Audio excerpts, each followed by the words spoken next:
Betameson N এই ক্রিমটি নিশ্চয়ই আপনি চিনেন। হয়তোবা আপনি এটিকে ত্বক ফর্সাকারী ক্রিম হিসাবে ব্যবহার করছেন। আপনার বন্ধু বান্ধবী অথবা প্রতিবেশী অথবা অনলাইনে ভিডিও দেখেছেন এটাকে ত্বক ফর্সা ক্রিম হিসাবে ব্যবহার করছেন। আদৌ কি এই ক্রিমটি শুধুমাত্র ত্বক ফর্সা করার জন্য ব্যবহার করা হয়, নাকি ডাক্তাররা অন্য কোনো কাজে এটি দেয়, সেটি সম্পর্কে আজকে আলোচনা করব। এটি কি আসলে ত্বক ফর্সাকারী নাকি অন্য ক্রিম, এটা হচ্ছে আজকের মূল আলোচনার বিষয়। আর এটা ত্বককে কতটা ক্ষতি করতে পারে সেটাও আলোচনা করব। আপনারা দেখছেন মেডি এক্সপ্রেস, মেডিসিন সংক্রান্ত আলোচনা নিয়মিত পেতে এই চ্যানেলটি সাবস্ক্রাইব করেন। বেটামেসন অ্যান্ড ক্রিমটি কেন দেওয়া হয়? এটি সাধারণত বিভিন্ন ধরনের একজিমা, স্পর্শজনিত ত্বককে প্রদান, অর্থাৎ একজনের শরীর থেকে আরেকজনের শরীরে যে ধরনের অ্যালার্জি ছড়ায় অথবা গা পচড়া ছড়ায় সেগুলো। এছাড়া আরও কিছু বিভিন্ন চুলকানি টাইপের অসুখ রয়েছে যেগুলোর ছবি আপনারা অলরেডি ডিসপ্লেতে দেখতে পাচ্ছেন। এ ধরনের গা পচড়া, চুলকানি, একজিমা ইত্যাদির জন্য এই মেডিসিনটি দেওয়া হয়। যদিও এই প্রত্যেকটা চুলকানি ত্বকের সমস্যায় আলাদা আলাদা নাম, এগুলো বললে আমরা কেউ বুঝতে পারবো না, তাই কিছু ছবি দিয়ে দিলাম যাতে করে আপনারা বুঝতে সুবিধা হয়। এই ধরনের সমস্যার জন্য মূলত এই মেডিসিনটি দেওয়া হয়। বেটামেসন অ্যান্ড প্রস্তুতকারী প্রতিষ্ঠান দাবি করছে এটি ব্যাকটেরিয়া, ভাইরাস এবং ফাঙ্গাস দ্বারা আক্রান্ত চর্ম সংক্রান্ত রোগ ভালো করার ক্ষেত্রে এটা অনুপযোগী। এটি ব্যবহারের কিছু সাবধানতা রয়েছে, অর্থাৎ ত্বকের দীর্ঘদিন স্টেরয়েড দিয়ে তৈরি, তাই বেশি দিন ব্যবহার করা যাবে না। এছাড়া শিশুদের ক্ষেত্রে আরও বেশি সতর্কতা রয়েছে। পাশাপাশি চোখের পাতায় ব্যবহারের সময় সাবধানতার সাথে ব্যবহার করতে হবে, যাতে করে চোখের ভেতর ঢুকে না যায়। কেননা এটি যদি চোখে ঢুকে যায় তাহলে আবার অন্য আরেকটা রোগ যেমন গ্লোকোমা হওয়ার সম্ভাবনা রয়েছে। এখন বলছি যে এটা কিভাবে ত্বকে ফর্সা করে। বেটামেসন অ্যান্ড বেটনোভেট অ্যান্ড ব্যাটসিয়াল এই ধরনের যত ক্রিম আছে সবগুলোই আমাদের ত্বক ফর্সা করে। মূলত ত্বক ফর্সা করে ব্যাপারটা এমন নয়। ব্যাপারটা হচ্ছে আপনার শরীরের চামড়াকে ক্ষয় করে দেয়।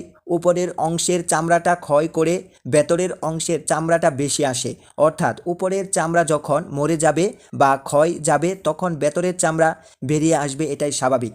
আর তখনই মনে হয় যেন আমাদের ত্বক ফর্সা হয়েছে।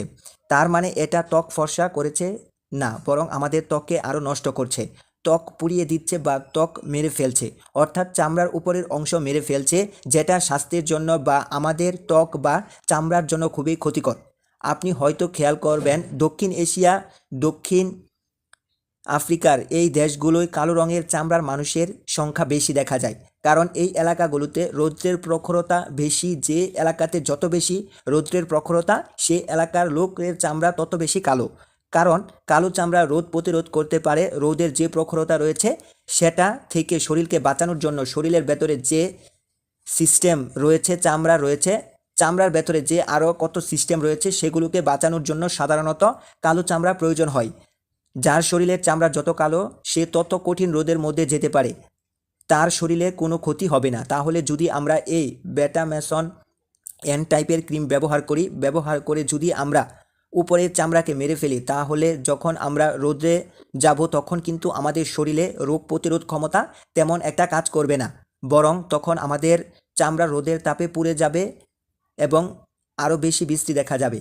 এজন্যই দেখা যায় যে যারা এই বেটামেসন অ্যান্ড ক্রিম ব্যবহার করে কিছুদিন হয়তো দেখা যায় যে চামড়া ফর্সা হয়েছে, কিন্তু লং টাইমে গিয়ে চামড়া আরও নষ্ট হয়ে যায় বা পুড়ে যায় বা বৃষ্টি হয়ে যায়, কারণ তারা পরবর্তীতে পুরো চামড়া নিয়ে রোদ্রে যায়, আর সেই রোদের তাপে এই চামড়া রোদে পুড়ে তাপ সহ্য করতে পারে না, ফলে এই ত্বক বা চামড়া আরও কালো হয়ে যায়, বরং ফর্সা হওয়ার চেয়ে আরও নষ্ট হয়ে যায়। তাই আপনারা প্রতি আমার অনুরোধ থাকবে শুধুমাত্র ত্বক ফর্সা করার জন্য এই বেটামেসন এন বা এই টাইপের যত ক্রিম রয়েছে সেগুলো ব্যবহার করা থেকে বিরত থাকুন। বাজারে ভিটামিন সমৃদ্ধ বিভিন্ন ধরনের ত্বক ফর্সাকারী ক্রিম পাওয়া যায়, সেগুলো ব্যবহার করতে পারেন। এছাড়া যদি একান্ত আপনার এসব ব্যবহার করা প্রয়োজন হয় তাহলে একজন চর্ম ও যৌন বিশেষজ্ঞ ডাক্তারকে দেখাতে পারেন। দেখে তিনি আপনাকে যেটা পরামর্শ দিবেন আপনি সেটা ব্যবহার করতে পারেন, তাহলে সেটা আপনার জন্য ভালো হবে।